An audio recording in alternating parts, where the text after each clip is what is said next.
From under the Golden Dome in Charleston, this is the West Virginia Capitol Report. Well, hello everybody, and welcome to this week's edition of the Capitol Report.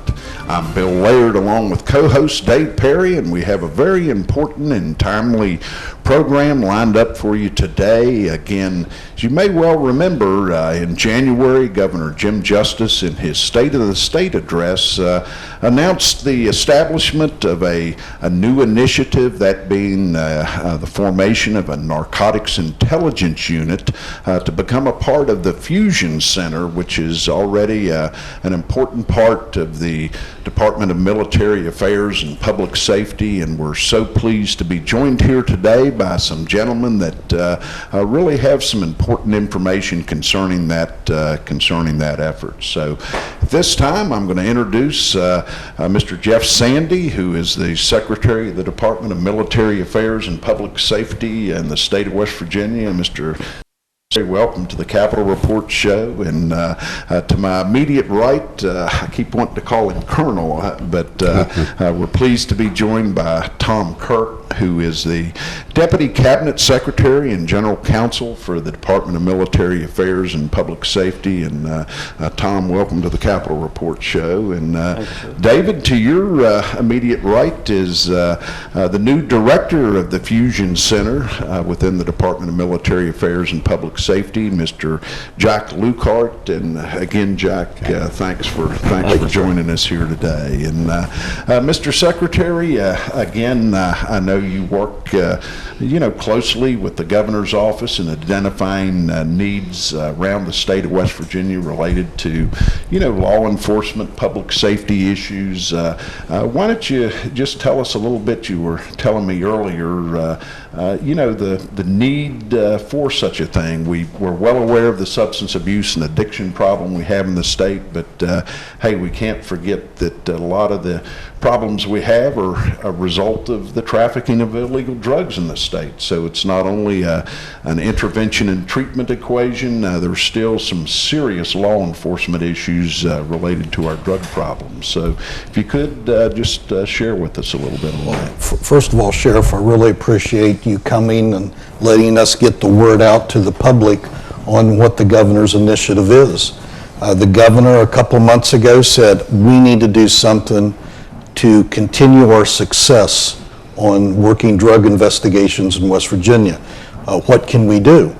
And obviously, my background was a special agent with U.S. Treasury and former sheriff, and we need to go that extra step past the people who are bringing the drugs into the state.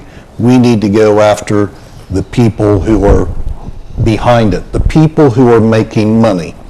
And I refer to a case that the West Virginia State Police and Treasury worked many years ago involving a drug organization, and they would make hundreds of thousands of dollars from selling their drugs in West Virginia, and they would go to a car dealership and they would purchase cars with that cash.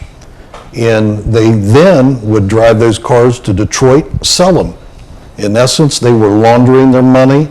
And if a trooper pulled them over, they had no money. Their drug money was their car. Right. So we put together a proposal to the governor's office in which we felt that our city, county, and state needed assistance with forensic accountants and also computer investigative specialists. And we made a decision to place that in the Fusion Center because we have some excellent talent there that are already helping West Virginia. Absolutely. Mr. Secretary, you talked about the mission, you talked about how it came to pass. Very interested and very intrigued about the goals for the unit. Right. Mr. Perry, three-pronged. We want to have proactive, we want to assist our state in the investigative process, and the third is once you do that investigation, to help our prosecutors prosecute those cases. As you develop these goals, what stakeholders and the entities did you involve?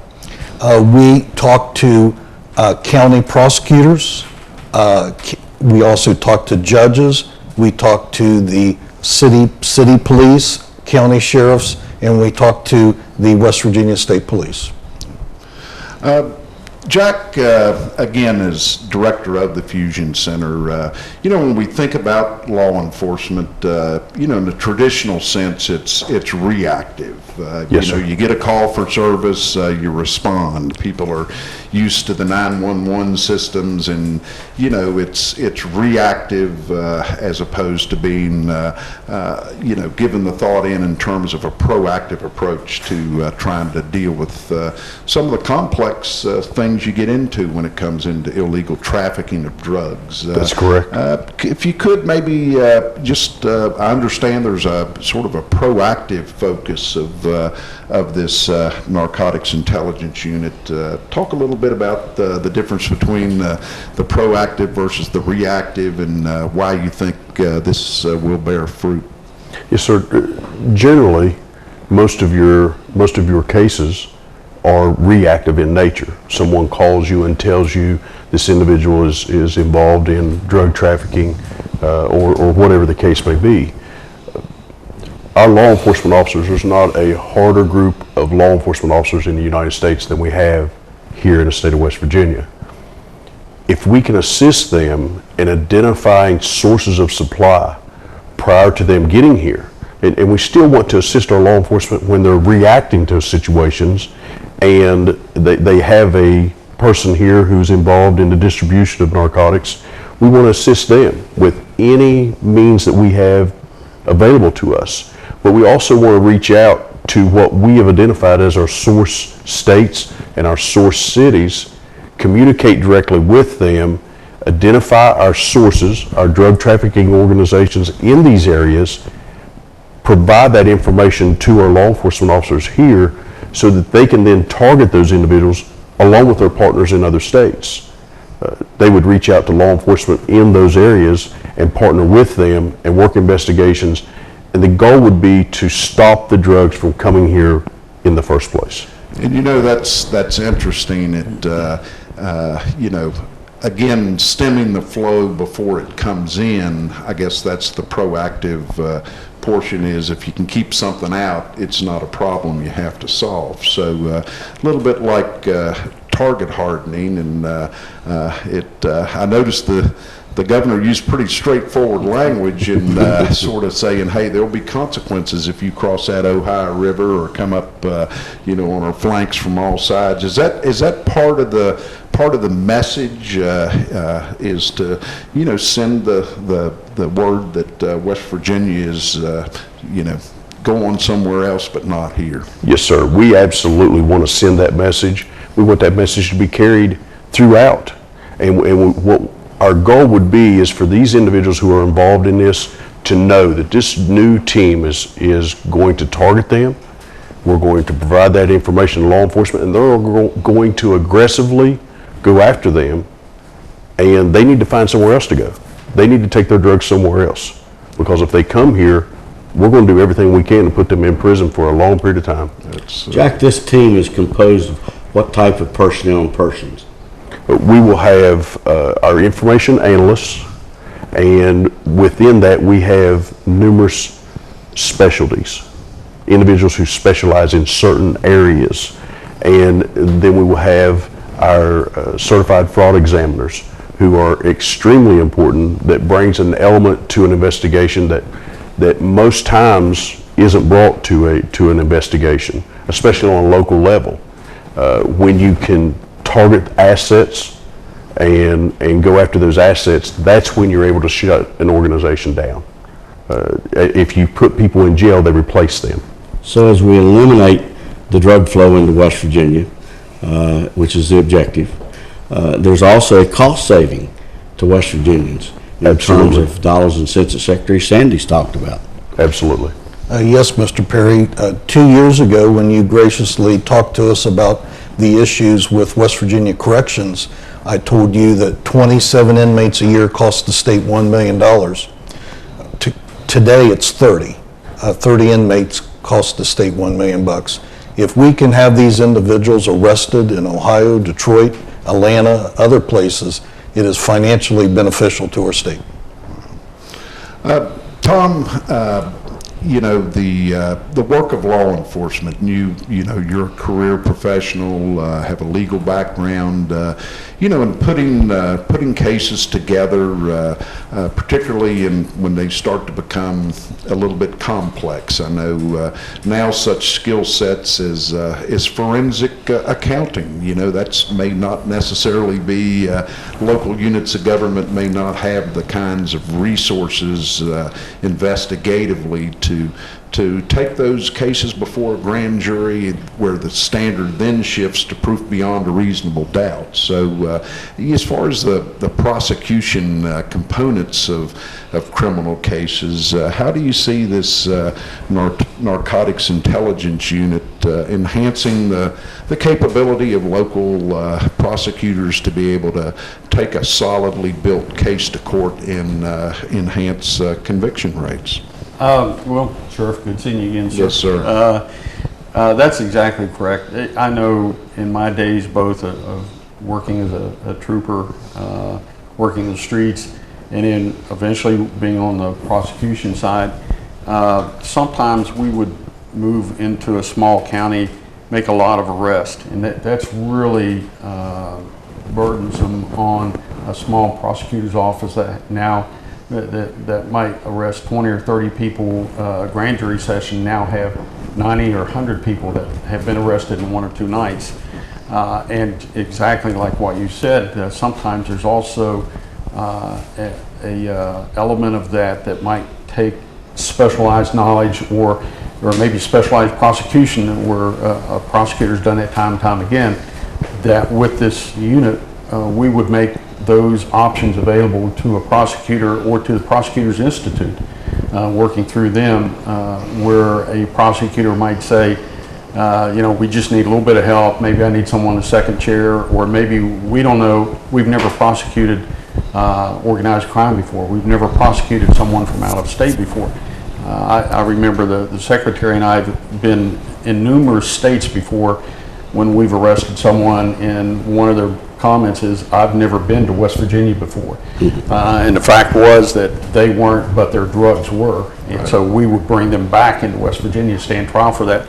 So as Director Lucart said, we're not only going, we don't want that message not only going to the dealers out there, but to the suppliers also, that if their drugs are coming into West Virginia, that they have hopefully a very good opportunity to come into the state and spend time either in our state or federal prisons here. Absolutely. So it's fair to think, and again, I know you have a long history with the Fusion Center itself. The idea of having high-level resources that may not be within the normal scope of smaller departments, they now have a way in which they can acquire that expertise and knowledge, forensic capabilities. You know, we now live in a digital world. I suspect you know, there's a digital component to narcotics and illegal drug trafficking. So this, I suppose, in terms of the governor's vision on this, we need to, you know, kind of take care of those smaller departments by making these resources available. Is that fair? Yes, sir. Actually, it's a great comment you made, because a lot of drug traffickers, especially if they've been in the business for a long time, they know where hot spots are, places to stay out of. So a lot of times they're beginning to set up shops in the smaller communities, smaller counties.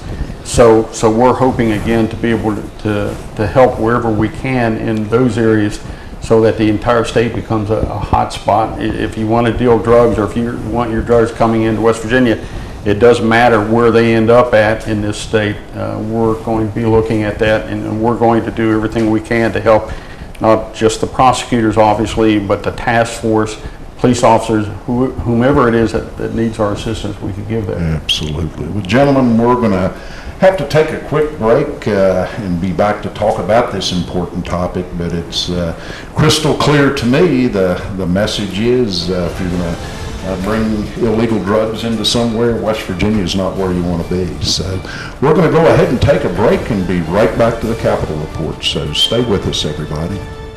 Stay tuned. The West Virginia Capitol Report will be right back.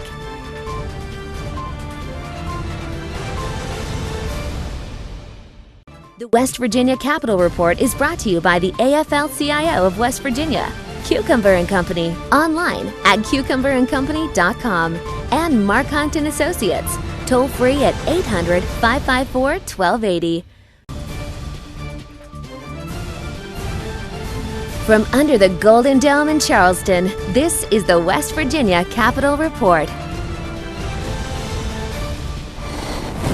Welcome back to the Capitol Report as we continue our discussion about the formation of the new Narcotics Intelligence Unit within the Fusion Center announced by Governor Jim Justice in his State of the State address, and we're joined here by experts in the field. And Secretary Sandy, again, you and I are both old sheriffs, and we're been around the block a time or two, and we know that departmental pride. You sort of want your agency to be the best, and in reflecting on that, what that creates sometimes is an inability of some agencies to want to interact and work with others, even though we're trying to solve the same crimes. Sometimes people hold their cards a little close to their chest in the field, and so I suppose the thing about a fusion center or the narcotics unit being established is to try to break down some of those old barriers where people kind of wall their agency off and not share that information. Is that consistent with what some of your experience has been? Absolutely, Sheriff. As a sheriff, you want your community to know that you as the sheriff are doing what's right to protect their community. But I'd like to tell you about the Fusion Center. For over 10 years, the Fusion Center has been helping West Virginia cities, county, and state for over a decade. And I'll give you an example. In Huntington, they had a drug dealer from Detroit, and he did not have driver's license. He lived with other people, so he didn't need a credit card to check into a room, and he went by a nickname. And our Fusion Center was able, through the means that they have there, they identified who that person was, what his rap sheet was, and when he was arrested by the Huntington Police Department, the lieutenant was giving our analyst high five, saying we would never have been able to figure out what his real name was. That press release, no Fusion Center was mentioned. Our people are behind the scenes, and we are invitation only.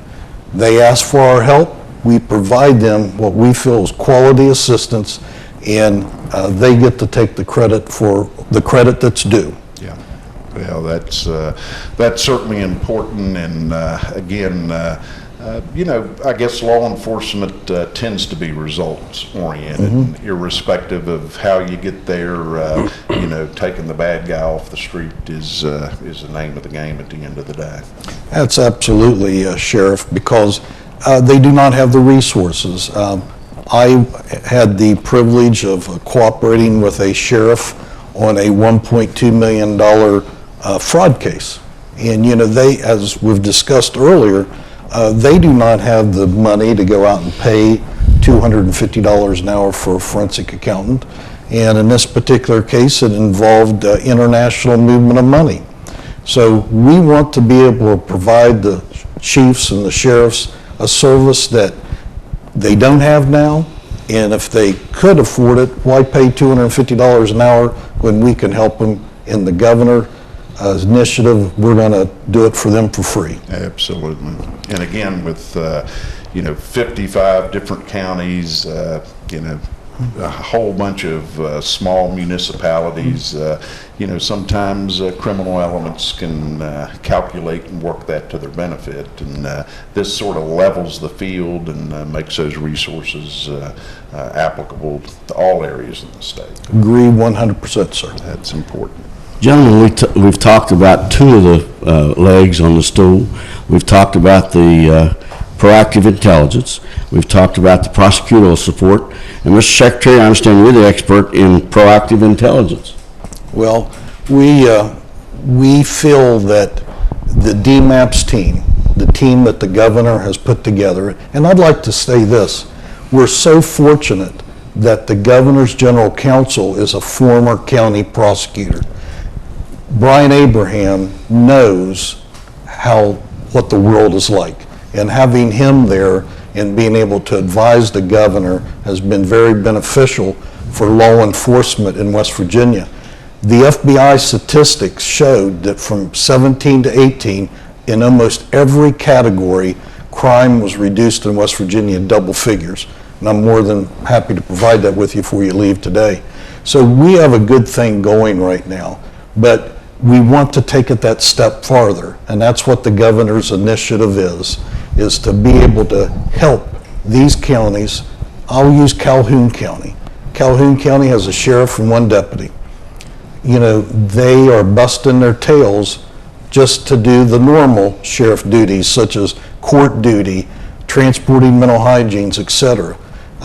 You know, this is designed for them, because Huntington, you've got countless officers, Kanawha County, countless officers, Beckley, etc. We're going to help them, but we want to make an impact by helping these small counties. Right. And the type of investigative support is what in this new age of technology and so forth? Oh, absolutely. Give me an example of a case that the Colonel Kirk and I worked. We had a boy that was at one of our major colleges here in the state, and he told everyone that his parents were multimillionaires. He lived in a beautiful, at that time it was $1 million residence in West Virginia, and he bought Dom Perignon by the case for all his girlfriends. And Tom and I worked that case, and we were able to use the forensic accounting skills to trace where all his assets were purchased.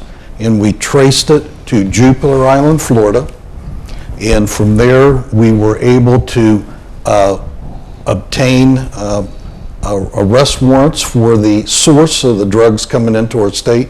And that led to actually the indictment of a retired Air Force general who was actually bringing the cocaine into Florida from Peru. All that, you cannot have a buy-bust on a case like that. It's records, wire transfers, following the money trail.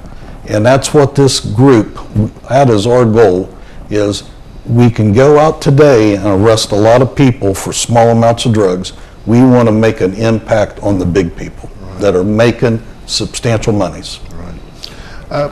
Jack Lucard, again, you know, you're new as the director of, of this unit, but you certainly are not new to narcotics investigation and drug work in this state.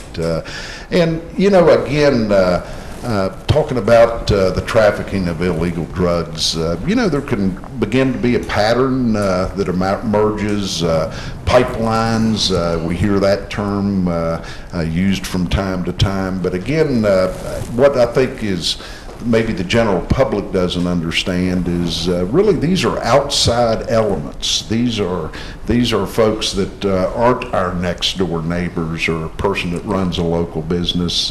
In some instances, you know, this ties into a network that goes well outside the boundaries of the state of West Virginia. That's correct. Is that fair? And, yes, sir. That obviously is a little bit of a different challenge than what you would have as far as local law enforcement goes. Yes, sir. And in saying that, a typical circumstance would be an individual who is in a source area, whether it be Arizona or Michigan or Georgia or wherever it may be. These individuals know the problems that we're facing in our state. It's no secret where we are in this drug epidemic, addiction, and they know supply and demand. So they target individuals who are suffering from addiction, who need this drug, and they tell them, make a trip with me or make a trip for me and bring these drugs into your state and sell them. And they're getting rich.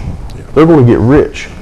Many times what happens is our law enforcement are working so hard and they get this shipment that's coming in, or they get an individual who's in Charleston, West Virginia, who is selling a large amount of drugs.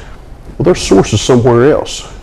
Once law enforcement arrests that individual, many times you're faced with going to the next supplier and the next one. So if we can take this information and identify these people and keep them from taking advantage of our state. That is our goal. Right, and it's not just border communities like Huntington or Wheeling or Martinsburg that have proximity to, the border of other states. This can happen center state West Virginia or rural communities or anywhere as far as these what I call outside elements. Absolutely, we've gotten individuals from source cities living in dirt floor shacks 20, 30 miles out in the country, and we've got them living in areas with $300,000 to $500,000 homes.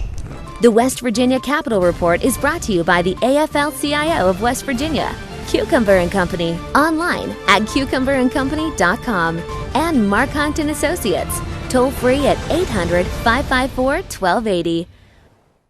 Welcome back to the Capitol Report as we close out today's program. And David, again, the governor very strong in his message in the State of the State address, the establishment of the Narcotics Intelligence Unit within the Fusion Center. Again, he undertook action to do that by executive order. And but again, our guest today, Cabinet Secretary Jeff Sandy, Tom Kirk, Deputy Secretary, and Jack Lucart, the new director of the Fusion Center. We had folks here today that really knew their stuff, and again, important to stem the tide and the trafficking of illegal drugs into the state of West Virginia. Very knowledgeable, and of course we hear it everywhere, Bill, that we want to get the source, and it seems to be they're focusing on the source of where these drugs are coming from. And thank you all for tuning us in each week for the West Virginia Capitol Report. Again, on behalf of co-host Dave Perry, I'm Bill Laird. Thanks for tuning us in. Have a good week, and goodbye, everybody.